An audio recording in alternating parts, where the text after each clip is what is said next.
The last thing we need to discuss for this unit is finding distance on a number line. Again, just pause and rewind as needed and ask questions of your teacher as needed. So one of the things we have to remember in order to do this successfully is what absolute value is. Absolute value is the distance a number is from 0. Another thing to remember is that distance is always positive. You cannot run, bike, hop, jump, drive a negative distance. Even if you are going in reverse, you are still going a certain amount of feet, inches, miles, whatever it is. So distance is always a positive value. So when you are asked to find the distance between any two numbers or in a situation on a number line, you're going to take the absolute value of their distance. For example, the distance between negative 3 and 8, if I were to do negative 8 minus 3, I would rewrite that with keep, change, opposite, and it would become negative 8 plus negative 3.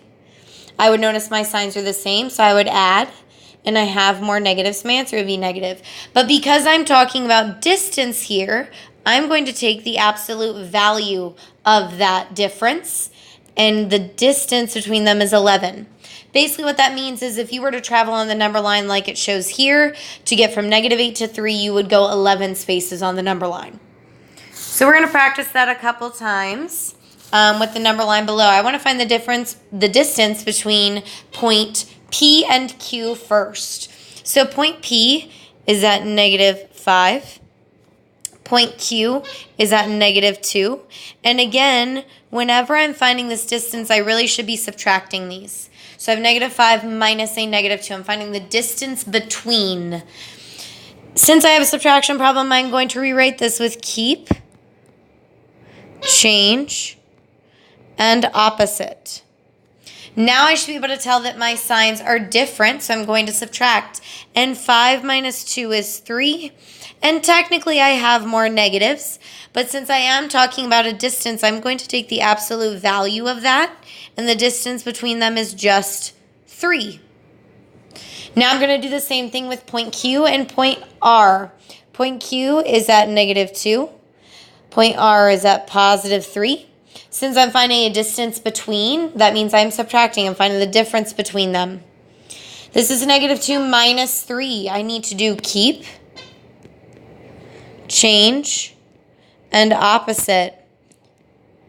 Now I have negative 2 plus a negative 3. My signs are the same, so I'm going to add them. 2 plus 3 is 5. Technically, I have more negatives, but again, because it is distance, I am taking the absolute value of that, and the distance between them is 5 spaces. If you were to go on that number line and count the spaces between them, you would get 5 spaces. The last thing I want to check is point P and S. Point P is at negative 5.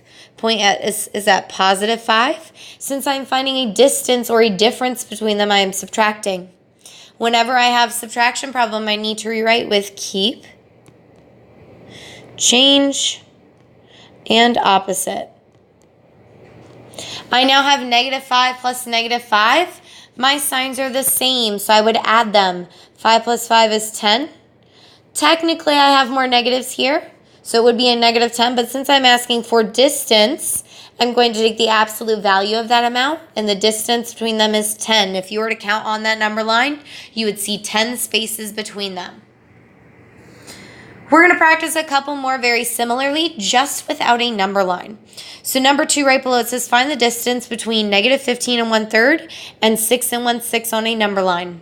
Again, I am taking these numbers, and when you are finding a distance between, you are doing a subtraction problem. Whenever you have subtraction with negatives, though, or whenever you say the word minus, if you were to read the problem out loud, you need to rewrite it as addition. So we are going to keep negative 15 and 1/3. I'm going to cross off as I go. I'm going to change that subtraction to an addition sign. And then I'm going to take the last number and make it the opposite. Since I've crossed off as I've gone, it's pretty easy to tell that that was a positive 6 and 1/6. So the opposite would be a negative 6 and 1/6. Because I am dealing with fractions, I am going to need a common denominator. A good one for 3 and 6 is 6. So the next thing I'm going to do is just adjust my fractions. That negative 15 and 1/3 is going to become negative 15 and 2 over 6. You would multiply by 2 on the top and bottom. My second fraction conveniently stays the same since I already had 6 as my denominator. Look at your signs. You have a negative 15 and 2/6 and a negative 6 and 1/6. What that tells me, since my signs are the same, is I'm actually going to add them up. When you add across the top, 2 plus 1 is 3. My denominator stays the same. When I add my whole numbers, 15 plus 6 is 21. This can be simplified. My whole number stays the same, and 3 over 6 simplifies to 1/2. Technically, you have more negatives here, so it should be a negative 21.5. But because I'm talking about distance, I'm going to take the absolute value of that amount. The distance between them on a number line is a positive 21.5 spaces. Flipping to the back, just a couple more examples. These no longer are necessarily talking about a number line, but we are still talking about distance, so we're going to use the same steps. Caitlin dives from a platform that is 5.25 feet above the surface of the water. Her dive takes her 4.7 feet below the surface of the water. How far did Caitlin's dive take her? When we see words like how far, that means we are talking about a distance. And since we are talking about a distance, what I know is I'm going to take my initial value, which is positive 5.25. I know it's positive because of the phrase above the surface. That means it's a positive 5.25. I am going to subtract since I'm finding a distance or a difference between them. And my second value is a negative 4.7. I know it's a negative 4.7 because of the phrase below the surface. That tells me it's a negative number. So the problem that I'm solving is negative 5.25 minus negative 4.7. Since I said minus, I need to rewrite this with keep, change, and opposite. Now I look at my problem. I have 5.25 and 4.7. Both of them are positive numbers. Since my signs are the same, I'm actually going to end up adding those. And since I have a decimal, I need to line them up. 5.25, 4.7. I fill in the empty space with a 0. I am adding straight down. And I'm going to get 9.95. If you look back at your problem, this is going to give you a positive 9.95. I'm taking the absolute value of that since it's distance. And the distance, or how far Caitlin's dive took her, was 9.95 feet. Problem number 4. A person on a boat is sitting at 3.5 meters above sea level. A diver is swimming at 12 1/4 meters below sea level. What is the distance between the diver and the person on the boat? I am finding a distance. That tells me a couple things. It tells me that I need to take absolute value of my final answer. It also tells me that ultimately I'm doing a subtraction problem. So I'm going to start with my first number they gave me, this 3.5 meters above sea level. That tells me it's a positive 3.5. As I mentioned earlier, since it's distance, I'm going to be subtracting. My second value is this 12 1/4 meters below sea level. Below sea level tells me it's a negative. So that's going to be a negative 12 1/4. Whenever I have a subtraction problem, which I do here, I have 3.5 minus negative 12 1/4. The next thing I have to do is rewrite it with keep, change, opposite. So I'm going to keep my 3.5, change to addition, and make my last number the opposite. It's going to become a positive 12 1/4. Since I am dealing with fractions, I am going to need a common denominator. A good one for 2 and 4 is 4. So when I adjust my fraction, this becomes 3 2/4 plus 12 1/4. My second number does not need to change. And now I look at my signs. I have a positive 3 2/4, a positive 12 1/4. That means since my signs are the same, I'm going to add them.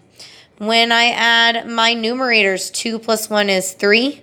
My denominator stays the same. 3 plus 12 is 15. When I look back at my signs, both my numbers are positive, therefore my answer is going to be positive, or I have more positives. Because it's distance, I'm going to take the absolute value of my answer. And the distance between the diver and the person on the boat was 15 3/4 meters. Last problem. We're going to write the expressions in the correct boxes below. So distance between 5 and -1 is my first box. Distance between -5 and -1 is my middle box. And distance between 5 and 1 is my third and final box. If you look at my options below, I have 4 options. So that means either one of those boxes is going to have more than 1 in it, or one of those expressions will not have a match. Starting at the very beginning, I notice all of these expressions have absolute value symbols around the outside. The reason for that is because I am asking for a distance. The next thing I notice is they are all subtraction problems, which is correct because, again, I'm asking for a distance between them. Those are your hints. When you ask for distance, it's not only absolute value, but it's also subtraction. So I need to more or less kind of ignore or take out that subtraction sign and pay attention to the signs of my numbers to tell where they go. If I were to take out this negative sign, this minus sign, that tells me I have a +5 in the front and a +1 in the back. So now that tells me I am finding the distance between 5 and 1 in this particular problem. I know that it's going to go in the final box then, the distance between 5 and 1. And I'm going to write it in there. Going into my second expression there, I've got my absolute value, I've got a subtraction problem. I'm going to just kind of cross out that subtraction problem for right now to ignore it so I can tell the signs of my answers a little better. That 5 is a negative in the front. The 1 is a positive in the back. That tells me I'm finding the distance between a -5 and a +1. If you look at my labels at the top, I do not have one that says -5 and +1. So this one's not going to have a match.